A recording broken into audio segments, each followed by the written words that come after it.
Hello mga Moshi, Happy Holy Week! Sobrang bored ko sa bahay kaya napag-isip-isipan kong pumunta dito sa hotel spa na to. Medyo malayo-layo lang siya sa amin, 20 minutes to 30 minutes drive pag hindi traffic. Nakita ko lang to sa TikTok na to, itong place na to na may spa dito. Kaya pumasok na kami, dinala ko lang yung baby ko tsaka asawa ko. Pangit naman kung iiwan, di ba? So, ang ganda ng hotel na to. Tsaka, ang laki din.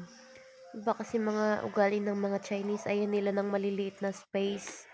Gusto nila talaga malaki. So, kaya kahit yung mga condo dito, hindi masyadong mahal. Pero ang laki ng space, hindi kagaya sa Pinas na sobrang mahal. Tsaka ang liliit, parang kwarto lang, ganun. Tsaka napagod ako sa kakaakyat dito. Second floor lang naman to, ayun. Pumunta lang kami sa playground ng mga bata. Kasi gusto kong paglaruin yung anak ko. At saka sa baba pala may kainan din to, buffet. Kasi ang ganda ng design ito. Merong mga tiktokeries, mga parang tinatawag nila doyin. Yung nagdo-doyin sa China. Mga parang tiktokers nila, ayan. Pinopromote nila yung building, yung mga spa.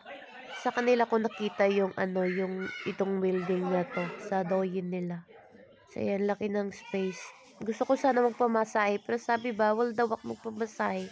Kasi nga buntis. Kaya ngayon, yung asawa na lang.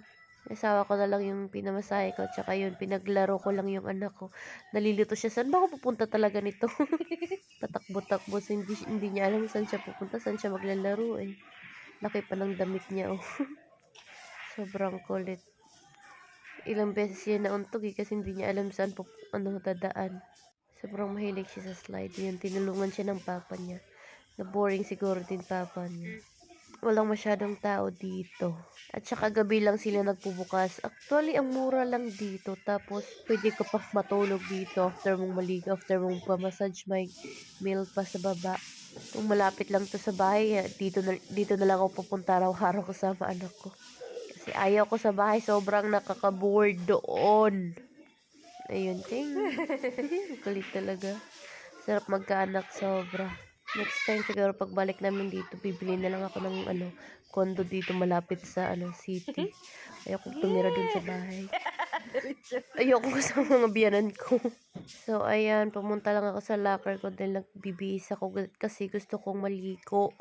Kasi nga may hot spa daw dun. Yan, pagtingin ko ang wet naman, natatakot ako baka mahulog ako, baka madulas ako.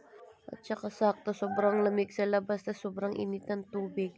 Kaso ayaw ko kasi natatakot ako baka mahulog ako. Kaya, ayun, pumunta na lang ako sa taas. Nanood na lang ako ng TV, nag-relax ako. Habang nagpapamasahe yung asawa ko. At yung anak ko naliligo. May nagbabantay naman.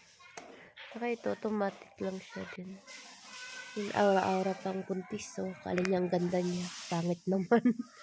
May mga breakouts na naman ako sa mukha, pero konti lang naman. Hindi kagaya dati na sobrang pangit. So, ayan, nanood lang ako ng cartoon. Hindi to cartoon, Chinese rin to.